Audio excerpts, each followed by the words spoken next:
Hello guys, আমি রিয়া। বাণীপুর মেলার শেষ দিনে আমরা চলে গেছিলাম বাণীপুর লোকোৎসবে। আর দেখো, আমরা প্রথমে গিয়েই চলে নিয়েছিলাম ডিস্কো। আমার দাদা লাইনে দাঁড়িয়ে পড়েছিল ডিস্কের টিকিট কাটার জন্য। আর আমার দাদা, আমি, দিদি আর একটি ভাই উঠেছিল।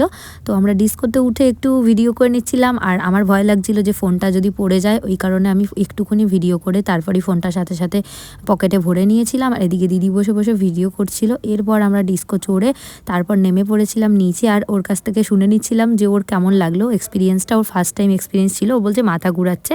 তারপরে আমাদের খাওয়ান দাওয়ান শুরু হয়ে গেছিলো। প্রথমে আমরা ঘুগনি থেকে স্টার্ট করে তারপর চলে গেছিলাম আমরা উল্টো দিকে, যেখানে প্রদর্শনী হয়। সেখানে গিয়ে নানান রকম প্রদর্শনী দেখেছি, সবজি দেখেছি।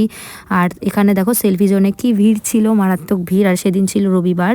তো রবিবার যারা যারা মেলায় গেছো জানো কতটা ভিড় হয়েছে। এরপর কুদি বাচ্চাদের মতন একটি দাদা আমাদের এই মাথার ব্যান্ডগুলো কিনে দিয়েছিল। এগুলো পরে ঢং করতে করতে আবারও চলে এসেছিলাম আবার যে এই মূল মঞ্চ সেখানে। আজকে আমরা সবাই মিলে গিয়ে এতটা মজা করেছিলাম ওখানে যে কি বলবো। তারপর ওখানে ভিডিও করে নিচ্ছিলাম, ছবি তুলে নিচ্ছিলাম, খাওয়া দাওয়া করে নিচ্ছিলাম। তো আমরা ফুচকা খেয়েছিলাম, ঘুগনি খেয়েছিলাম, আরও অনেক রকম খাবার খেয়েছিলাম। তো খেয়ে এরপরে আমরা বাড়ির পথে রওনা দিয়ে দিয়েছিলাম। আর বাড়ির পথে ফেরার সময় দাদা বাদাম কিনে নিয়েছিল।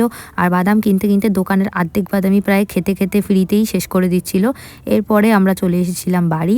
তো আজকের ভিডিওটা এই পর্যন্ত। ভালো লাগলে অবশ্যই একটি লাইক করে দিও। আর তোমরা কারা কারা বাণীপুর মেলায় গেছো অবশ্যই কমেন্ট করে জানিও। টাটা।